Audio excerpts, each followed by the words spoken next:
उठ बांध कमर क्यों डरता है, फिर देख खुदा क्या करता है। बिस्मिल्लाहिर्रहमानिर्रहीम। मेरे दोस्तों और बहुत प्यारे किसान भाइयों, मेरा नाम डॉक्टर मोहम्मद तौसीफ़ है। मेरा ताल्लुक़ अयूब एग्रीकल्चर रिसर्च इंस्टीट्यूट से 10-12 साल रहा है। आजकल मैं senior scientist cotton research institute Multan हूँ। तो मेरा मुख्तलिफ क्रॉप्स के ऊपर, फसलों के ऊपर, जिनमें अद्वियाती फसलें, रेशे वाली फसलें और कुछ दालों के ऊपर तजर्बा रहा है।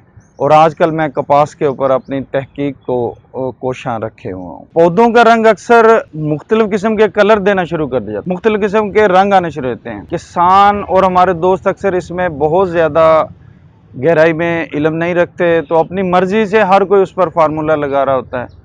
तो बात यह है, क्या हमारी ज़मीनें उतनी अब काबिल ज़रख़ेज़ रह गई हैं कि हम जो हर बार उस पर गंदम के बाद कपास, कपास के बाद गंदम, या मकई वाले इलाकों में मकई, मकई के बाद आलू, और ये फसलें जो हैं एग्जॉस्टिव क्रॉप्स इनको हम कहते हैं, तो ये ज़मीन में से बहुत सारे खुराकी अज्जा को निकाल लेती हैं।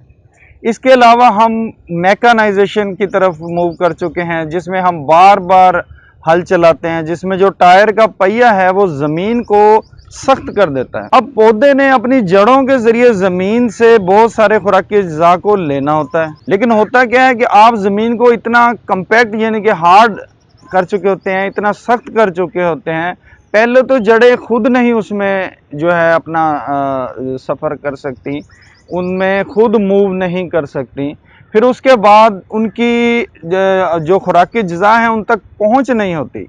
तो ऐसी सूरत में क्या हम एक ही रूटीन जो हमें हकीमाना नुस्खों की तरह मिलते रहते हैं कि जी 2 बोरियां आप DAP की डाल लें, 1 बोरी आप पोटाश की डाल लें, 3-4 बोरियां यूरिया की डाल लें, नहीं, ये बिल्कुल गलत तरीका है जो हमारे यहाँ ज़्यादा तौर पर राइज है।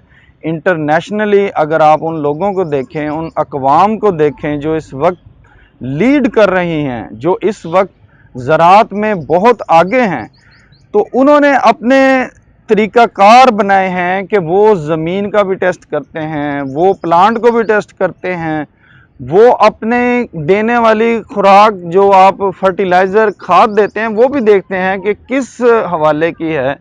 तो हमारे पास ऐसे इल्म में मैं समझता हूँ कमी है। तो इसलिए दोस्तों, आज से एक हम सीरीज़ शुरू करना चाहता हूँ मैं, जिसमें आपको बताया जाए कि मैक्रो न्यूट्रिएंट्स क्या है, ये मुकम्मल कितने ऐसे अज्जा हैं, क्या ये 3 नहीं हैं।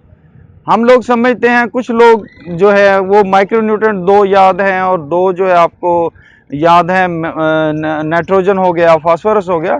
नहीं दोस्तों, इस तरह के 16 ऐसे अज्जा हैं जो पौधों को ज़रूरत होती है, जिनमें से बहुत सारे किसी और तरीके से मिल जाते हैं, कुछ को हम ज़मीन में अप्लाई करते हैं।